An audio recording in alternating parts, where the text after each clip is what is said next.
Hey guys, welcome back to the channel. Hope you're having a good one today. I'm Nick, and today I'm going to be taking a look at the brand new Resident Evil Welcome to Racoon City.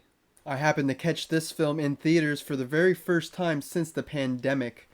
My last film I've seen in theaters was Birds of Prey back in early 2020, so this was a real treat just to get out there and get to go to the theaters again. But before I get into my review, make sure to like the video and subscribe to the channel if you enjoy this type of content.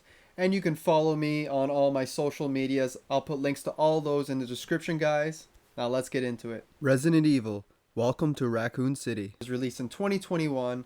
It stars Kaya Scodelario, Robbie Amell, Hannah John Kamen, William Birkin, Tom Hopper, and Evan Jogia. I'm sorry if I mispronounced any of those names, but they're hard to say. And it was directed by Johannes Roberts. So right off the bat, I just want to say I'm not the biggest fan of the Resident Evil games, which this is much more closely based off of than the Paul W.S. Anderson films. But I have played like 2, I played 5, a little bit of Biohazard, so I'm familiar with the games, but I'm not a super fan like some of y'all. And with the Paul W.S. Anderson films, I enjoy 2 or 3 of those as well. Of course, the later half of the franchise is complete trash, but it started off on a fairly high note, even though they didn't really adapt the games very well. They kind of did their own thing. And the basic plot to this one is the residents of Racoon City are slowly becoming infected unknowingly through their water supply. So Umbrella basically packs up their shit and leaves town, leaving the town the way it is, and they plan on destroying it by 6 a.m. The Raccoon Police Department, along with some friends, try to uncover the mystery and try to save their ill-fated town. So right off the bat, I just want to say the number one positive in this film would be that it was made for the fans of the video games, that is.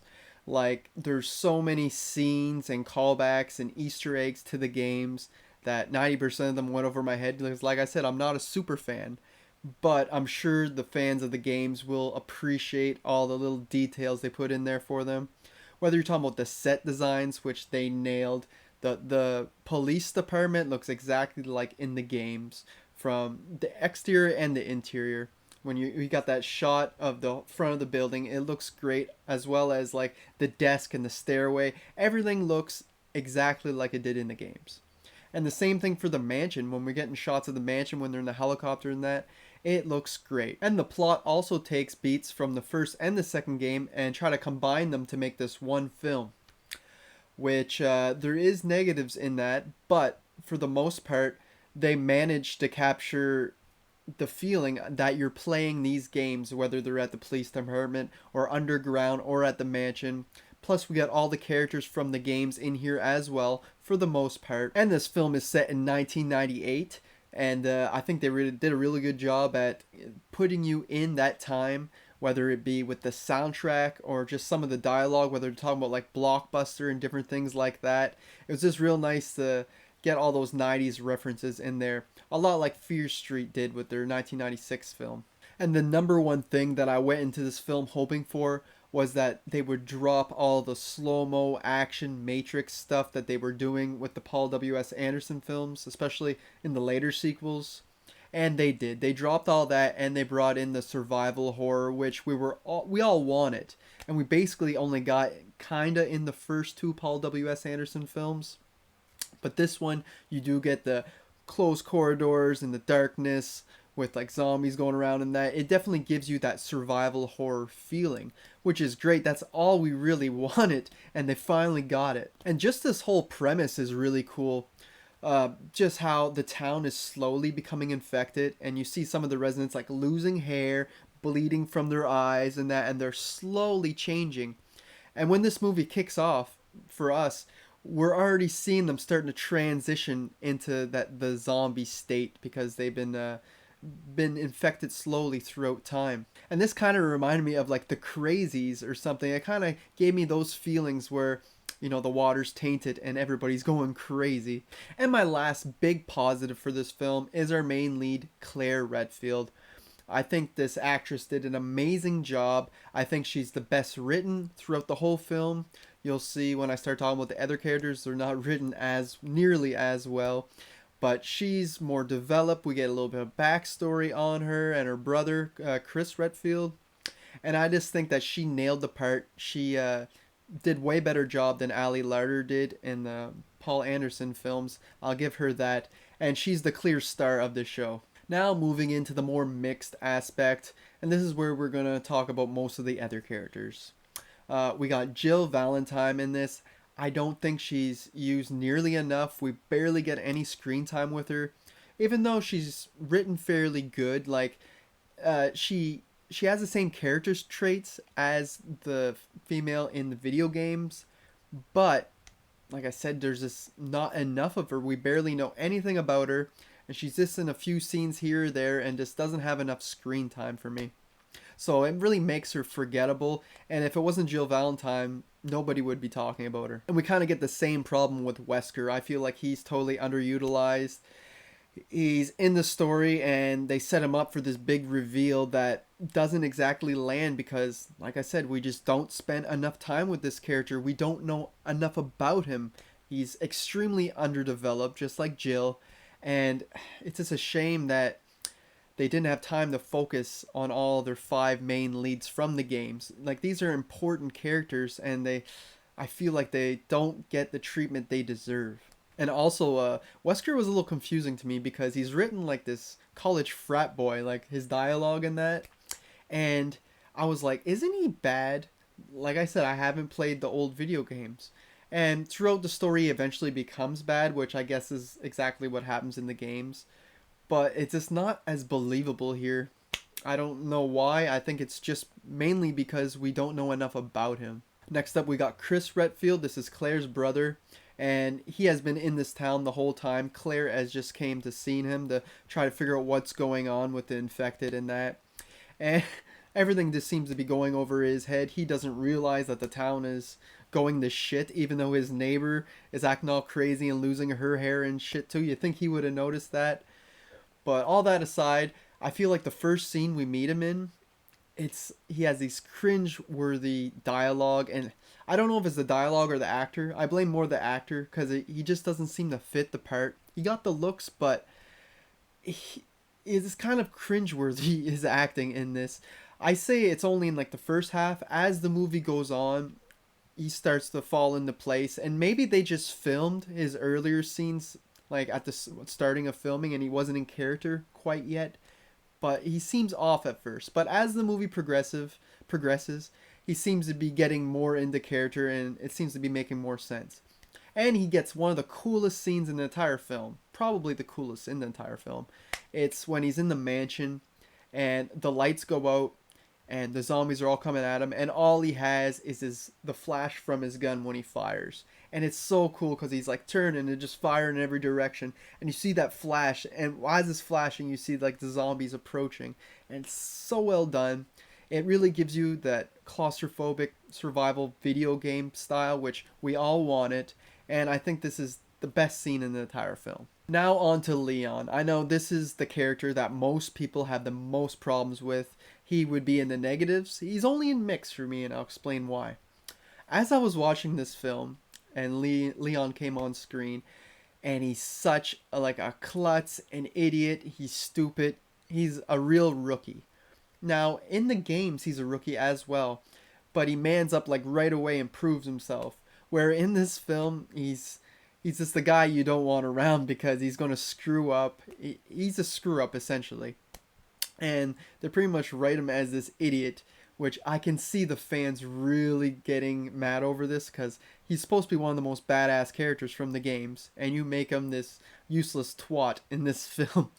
But for me, now, the reason why I haven't been mixed is because as I was watching this, I was feeling so bad for the video game fans. I was like, oh, they're treating him so bad. But to me, he was honestly the second best character in the movie because he was a little more fleshed out, and honestly, he was probably the most developed compared to Claire. Because everyone else, we don't get the screen time, like I said. But Leon, we get a little bit more of him. So, and he was quite enjoyable. I don't mind that he was this lazy slacker or whatever. Because, like I said, I'm not the biggest video game fan. So to me, it was kind of funny seeing him as this character and everybody always putting jokes on him. But again, if you're a fan, you will probably be yelling at your screen when you're watching Leon in this film. If they ever make a sequel, maybe they'll turn him around and make him the badass he was meant to be, but in this film, it's just not there. And overall, I'll just say every character is just underdeveloped. That's their problem. It's they expect you to already know everything about them because they expect every viewer to be massive Resident Evil video game fans. But if you're going in there just a casual fan or never played the games ever, you're going to find these characters so throwaway and forgettable just because we don't know enough about them.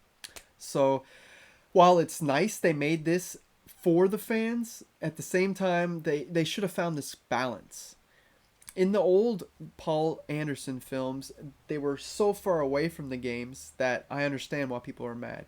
And in this one, they were too close to the games where if you haven't played the games, there's some things you will not get, especially the Easter eggs and that. But the characters you will also have a hard time with. So I think if the movie could just find this balance, it would have worked. But unfortunately, they didn't find that balance. And lastly, the last mixed thing I have to talk about is the effects, the CGI. Now, when we're talking about practical effects, I think they're done very well. Whether we're talking about the people becoming infected and losing their hair and bleeding from the eyes and that, I think that all looks creepy, genuine, looks real. The CGI I knew was going to be pretty bad.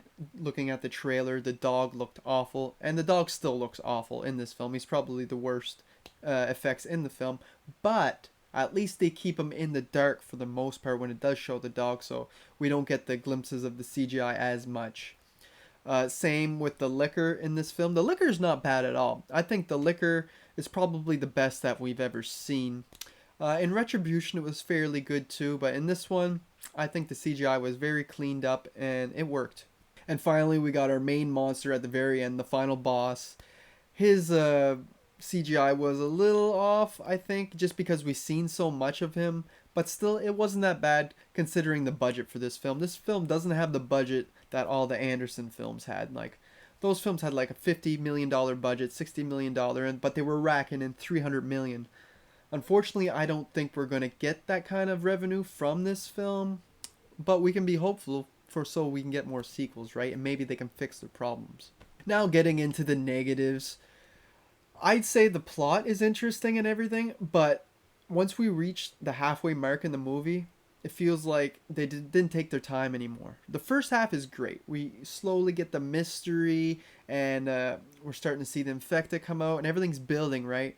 But as soon as the middle of the film hits, I feel like it's just completely rushed to the end.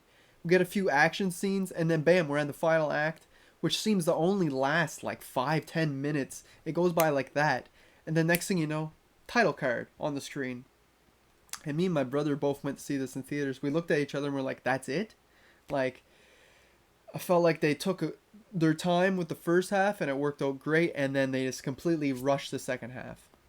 It almost feels like there's a bunch of scenes cut out of the film, and maybe that was a studio that did that, or budget restraints, I don't know, but you can definitely tell there's something wrong with the second half. And just the way that the final boss is defeated in this film, I think is so lazy. Uh, like, Leon goes back into the train and randomly is like, hey, I found a rocket launcher in the front of the cart, and shoots the monster, and he's dead, and that's it. That's the end of the film. It's like, what a lazy way to write. I suppose in the games I hear that he also uses a rocket launcher, but Ada gives it to him. But to me, the ending was just cheap, lazy, and it's just not what I wanted, not how I wanted this whole thing to wrap up.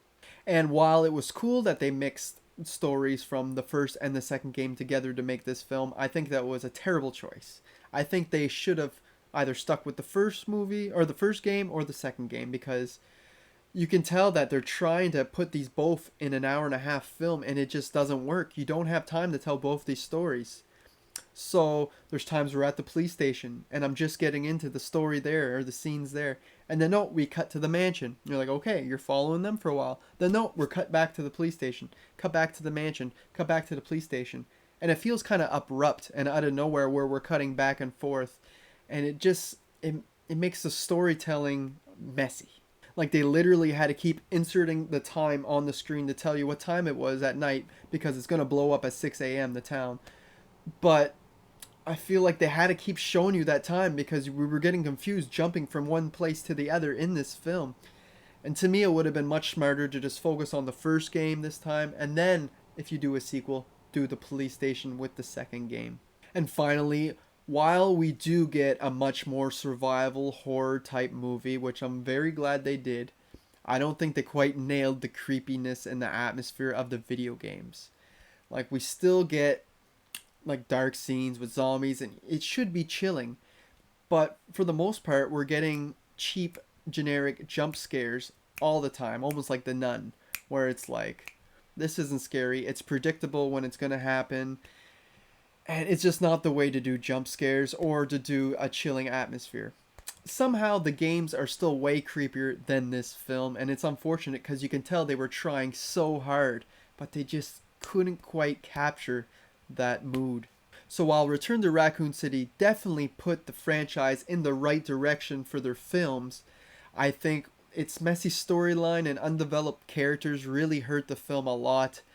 And if I'm going to have to give a rating, I'm going to have to give it a 5.5 out of 10 on my first watch. Maybe on rewatch, it will go up to a 6 or a little higher, but I can't see it go too much higher.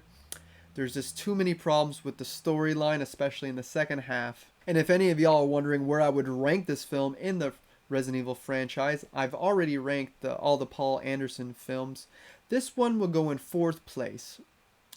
First being the 2002 original, second being Apocalypse, third being Extinction, fourth being this brand new film, Return to Raccoon City, and then we're going to get into the shitty sequels, Retribution, Final Chapter, and Afterlife. Just in case you want to know where I would rank this film, it would go in the fourth place. So there you have it, guys. There's my review on Resident Evil Return to Raccoon City. Let me know down below what you thought of this film. Did you think it worked, or do you think they ultimately failed with their end result? I would love to hear your opinions down below in the comments section. And that's all I got for you guys today. Thanks for watching.